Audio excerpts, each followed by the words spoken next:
بسم اللہ الرحمن الرحیم۔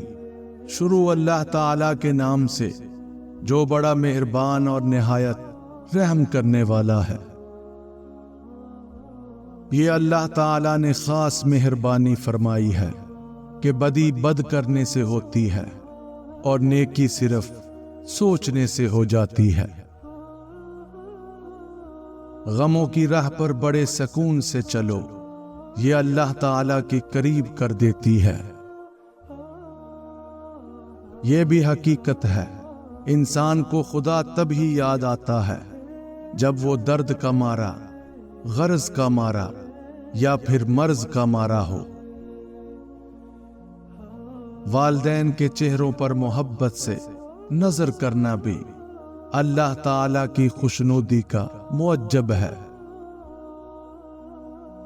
دولت دنیا کی ہو یا ایمان کی، جتنی بڑھتی جائے گی اتنی ہی نیند کم ہوتی جائے گی۔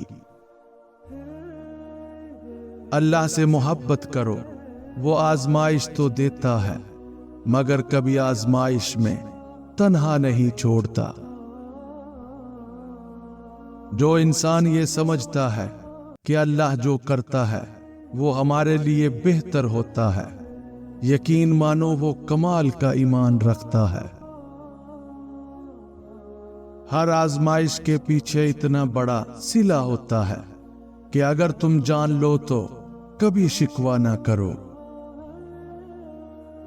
دنیا میں پاؤں گیلے کیے بنا سمندر کو پار کیا جا سکتا ہے، مگر آنکھیں گیلی کیے بنا محبت کو پار نہیں کیا جا سکتا، چاہے محبت اللہ سے ہو یا انسان سے۔ جہاں سبب اور نتیجے کی سائنس ختم ہوتی ہے، وہاں سے اللہ کی رضا اور نصیب کی حد شروع ہوتی ہے۔ صحیح دروازہ کھلنے سے پہلے غلط دروازے بند ہونا ضروری ہوتے ہیں، اس لیے جب بھی ہر کھلا دروازہ بند ہو جائے تو سمجھ لو اللہ نے کوئی خاص انتظام کیا ہے۔ ہر وہ چیز دنیا ہے جو تمہیں اللہ سے دور کر دے۔ جب انسان ٹوٹ جاتا ہے تو انسان کے اندر سے صرف ایک آواز نکلتی ہے کہ کوئی بات نہیں، لوگ نہ سہی، اللہ تو ساتھ دینے والا ہے۔ رات کو اللہ کی بارگاہ سے مانگنے والا فقیر دن کے وقت دنیا والوں کا بادشاہ ہوا کرتا ہے۔ اپنی زندگی ایسے جیو کہ اللہ کو پسند آ جاؤ، لوگوں کی پسند تو روز بدل جاتی ہے۔ گناہ کے دوران موت نہ آنا اور گناہ کے بعد مہلت مل جانا اللہ پاک کا بہت بڑا احسان ہے۔ جب دعاؤں اور کوششوں سے بات نہ بنے تو فیصلہ اللہ پر چھوڑ دو، اللہ اپنے بندوں کے بارے میں بہتر فیصلہ کرنے والا ہے۔ دل بغض و حسد سے رنجور نہ کر، یہ نور خدا ہے، اسے بے نور نہ کر۔ اگر دعا پر اعتماد اٹھ جائے تو پھر بخشش ختم ہو جاتی ہے۔ وہ خدا ہی ہے جو ایک سجدے سے اپنا بنا لیتا ہے، ورنہ انسان تو جان لے کر بھی راضی نہیں ہوتے۔ ہر دوست کو ہر راز نہ بتاؤ، دوستوں کے بھی دوست ہوتے ہیں۔ تنگ دماغ لوگوں کے ساتھ مسئلہ یہ ہوتا ہے کہ ان کا منہ ہمیشہ کھلا رہتا ہے۔ اپنی ضروریات کے لیے دوسروں کی طرف مت دیکھو، جس نے تمہیں پیدا کیا ہے وہ تمہاری ضروریات بھی پوری کرے گا۔ جب قسمت اور حالات دونوں ساتھ نہ دیں تو پھر ان کی بات سننی پڑتی ہے جن کی کوئی بھی نہیں سنتا۔ سسکتی تکبیریں، خالی وضو خانے اور ویران مسجدیں پوچھ رہی ہیں، یا رب رمضان ختم ہوا یا مسلمان۔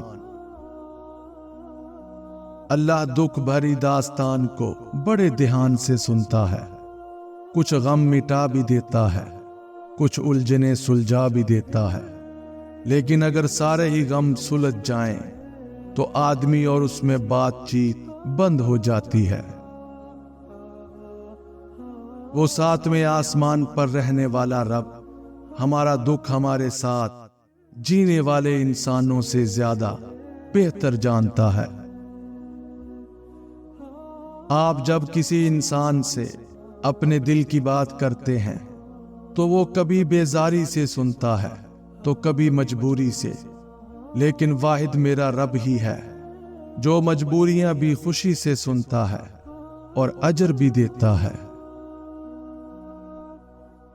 بجائے اس کے کہ ہم تقدیر سے لڑتے مرتے رہیں، بہتر یہی ہے کہ تقدیر بنانے والے سے دوستی کر لیں۔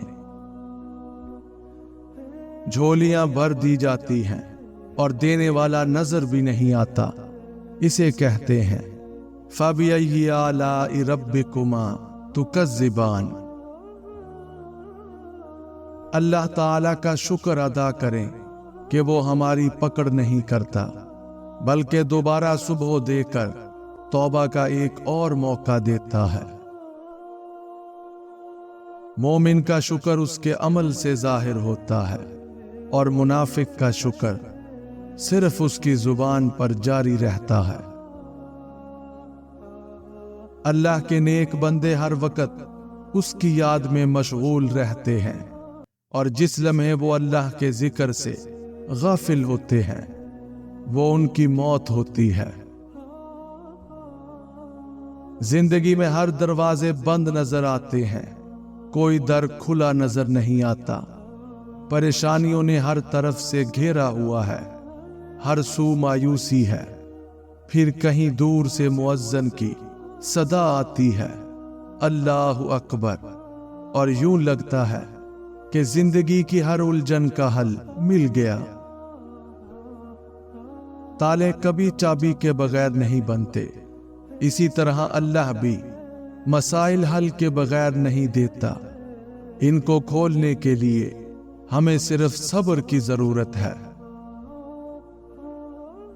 محبوب بننا تو ہر کسی کے بس میں نہیں، لیکن عاشق بننا تو بہت آسان ہے۔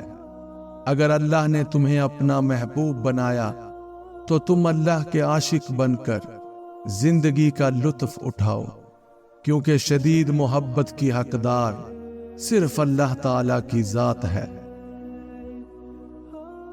زندگی ایسے جیو جیسے سب کچھ تمہارے حق میں ہو۔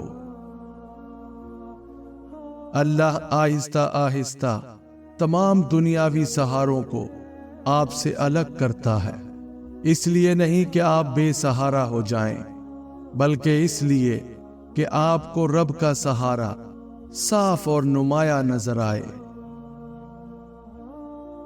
اچھا ساتھی وہ ہے جسے دیکھنا تمہیں خدا کی یاد میں مصروف کر دے، جس کی گفتگو تمہارے علم میں اضافہ کر دے، اور جس کا عمل آخرت کی یاد دلائے۔ صرف اہل ذکر اور اہل فکر کی قبر زندہ ہوتی ہے، ہر کسی کی نہیں۔ گھر میں خیر و برکت لانا چاہتے ہو تو گھر سے دو چیزیں نکال دو۔ پہلا، گھر میں دیواروں پر لگی جانوروں کی نقش۔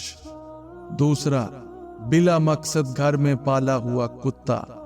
ان کی وجہ سے خیر و برکت کے فرشتے نہیں آتے۔ جس گھر میں عورت ہاتھ سے کپڑے دھوتی ہے اس گھر سے دو چیزیں ختم ہو جاتی ہیں۔ پہلا، ہاتھ سے کپڑے دھونا ڈپریشن کو دور کرتا ہے۔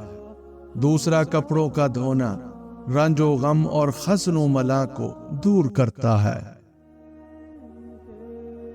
رسول اللہ صلی اللہ علیہ وآلہ وسلم نے ارشاد فرمایا، جو عورت اپنے خاوند کی اجازت کے بغیر گھر سے نکل جایا کرتی ہے وہ گھر آنے تک یا خاوند کے راضی ہونے تک اللہ تعالی کی ناراضگی میں رہتی ہے۔